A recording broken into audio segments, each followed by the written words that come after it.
We've been taught that financial security is a number. 10 grand saved, 6 months of expenses, a high income. But here's the twist. I've met people with money in the bank who still feel unsafe. I've met people with far less who sleep well at night. So what is security really?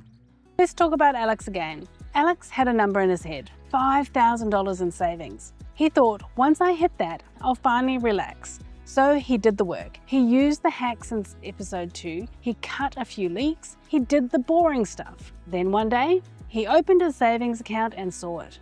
$5,000. And do you know what happened next? His brain immediately moved the goalpost. Okay, but what if something bigger happens? Okay, but what if I lose my job?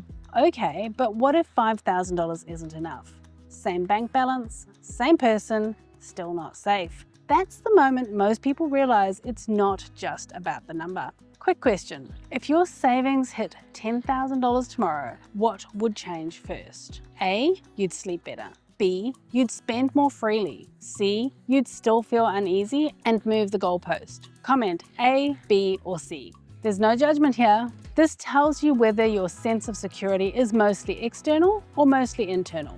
Why a number still doesn't make you feel safe. Here's what people don't expect. If your nervous system thinks that you're in danger, money won't automatically make you feel safe, because safety isn't just a financial state, it's a psychological state. If you grew up around instability, conflict, or money stress, your body learned something. Money equals threat.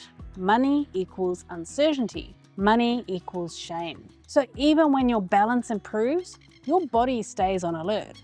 That's why some people avoid checking their accounts. They're not avoiding information, they're avoiding a feeling. And the strange part is this: avoidance gives relief for a moment.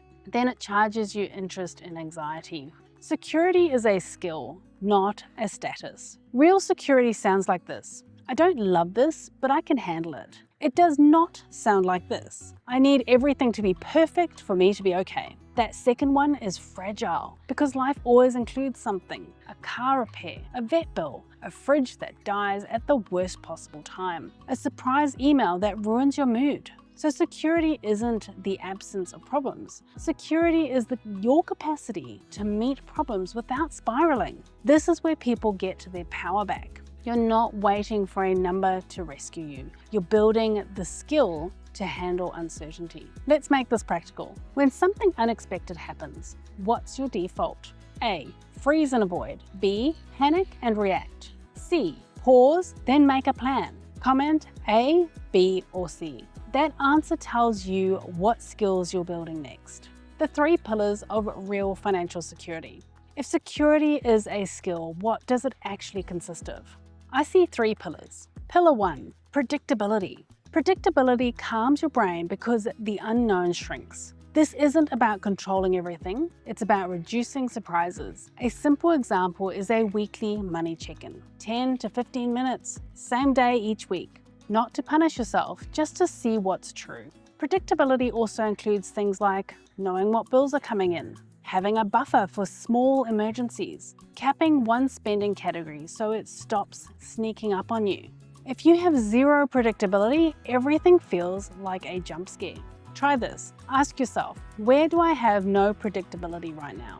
Income, bills, spending, or debt? Pick one. Pillar 2, resilience. Resilience is the ability to recover. It's the difference between a tough week, then you reset, versus a tough week, then you disappear for 3 months. Resilience comes from tiny systems: a small buffer account, a default plan for tight weeks, a rule like I pause before I use credit. Resilience isn't dramatic, it's repetitive. It's you saying, I drifted and I'm coming back. Pillar 3, choice. Choice is the feeling that you have options. Even small options change everything.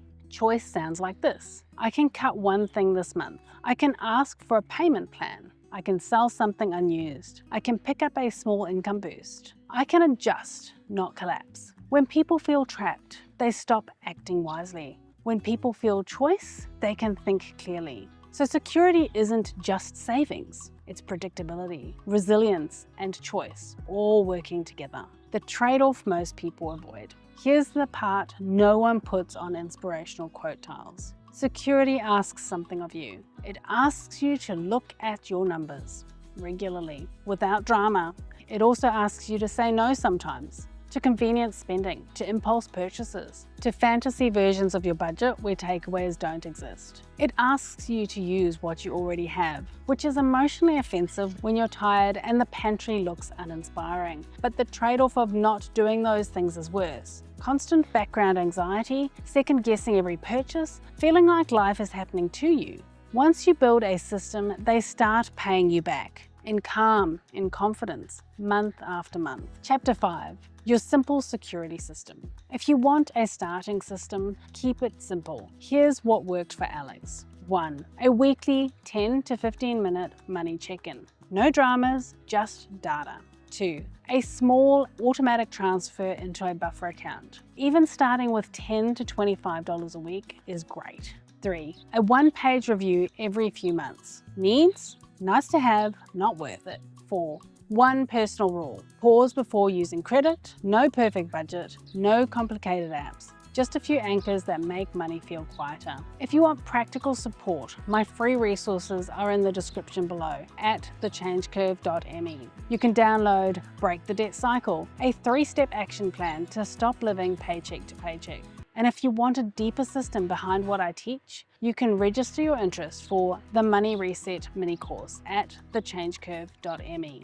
This trilogy was about moving from fear to security. Next, we're starting a new trilogy that challenges one of the biggest money myths out there. A bigger salary automatically equals safety. Because a lot of people earning good money still feel one surprise bill away from panic. In the next trilogy, we're going to break down why income alone doesn't create security, the cash flow milestones that actually change how safe money feels, and a simple way to measure real financial security without obsessing over your salary. If you've ever thought, once I earn more, I'll finally be okay, this next trilogy is for you. Subscribe so you don't miss episode 1, and comment below which pillar you're building first. Predictability, resilience, or choice. Quick disclaimer, this episode is for educational purposes only and does not constitute financial advice. Always speak to a certified professional for guidance tailored to your situation. I look forward to seeing you in the next episode.